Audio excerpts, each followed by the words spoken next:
मेरा परिचय है परवेज़, एसएस स्टेशन अधीक्षक बरेली सिटी। आज हम चर्चा करेंगे एक्सीडेंट में स्टेशन मास्टर की क्या क्या ड्यूटीज़ हैं। एक्चुअली हम स्टेशन मास्टर की ड्यूटीज़ को एक्सप्लेन करने से पहले ये समझने की कोशिश करेंगे कि अगर हम खुद एक पैसेंजर हैं तो हमारी क्या ज़रूरत है।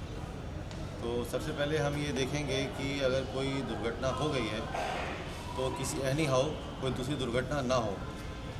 अगर हम अब ड्यूटी कर रहे हैं, इन केस अगर कोई एक्सीडेंट का मैसेज मिल जाता है तो एज ए स्टेशन मास्टर सबसे पहले ड्यूटी हमारी ये है कि किसी एनी हाउ किसी भी हालत में उस सेक्शन में कोई दूसरी गाड़ी ना जाए। जैसे ही स्टेशन मास्टर को दुर्घटना का पता चलता है, वह सुनिश्चित करेगा कि प्रभावित सेक्शन में कोई अन्य गाड़ी दाखिल न हो। इस तरीके से एक एक्सीडेंट हो चुका है, दूसरा एक्सीडेंट ना हो जाए।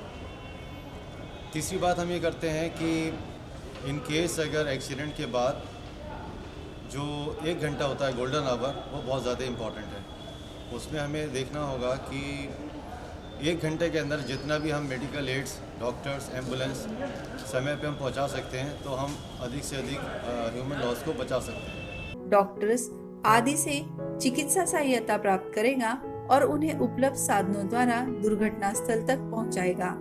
इस कार्य में लोकल पुलिस तथा मजिस्ट्रेट की भी मदद ली जाएगी।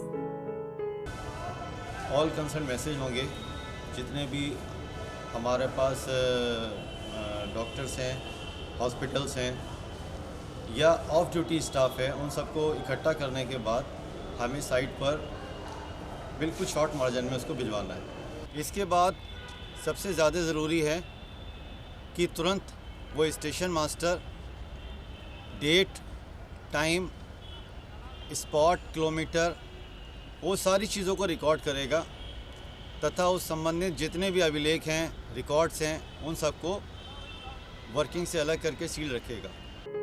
दुर्घटना की रिपोर्ट सर्व संबंधितों को देगा। ऑफ ड्यूटी रेल कर्मचारियों को बुलाकर उन्हें राहत तथा बचाव कार्य में नियुक्त करेगा। प्रभावित यात्रियों की सभी प्रकार की सहायता करेगा, जैसे खान पान, पीने के पानी की व्यवस्था, मानार्थ पास जारी करना, उनके रिश्तेदारों को संदेश भिजवाना आदि।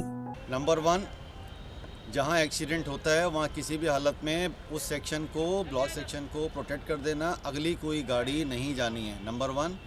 नंबर 2, तुरंत जितना भी नियरेस्ट हॉस्पिटल्स हैं, डॉक्टर्स हैं, एम्बुलेंस हैं, प्लस जितने भी एनजीओज़ हैं, जितने भी ऑफ ड्यूटी स्टाफ है, उन सबको तुरंत एक्सीडेंट साइट पे पहुंचाना है। तो हमारा मकसद केवल और केवल ये है वहाँ पर कि कैजुअल्टीज़ ना हो।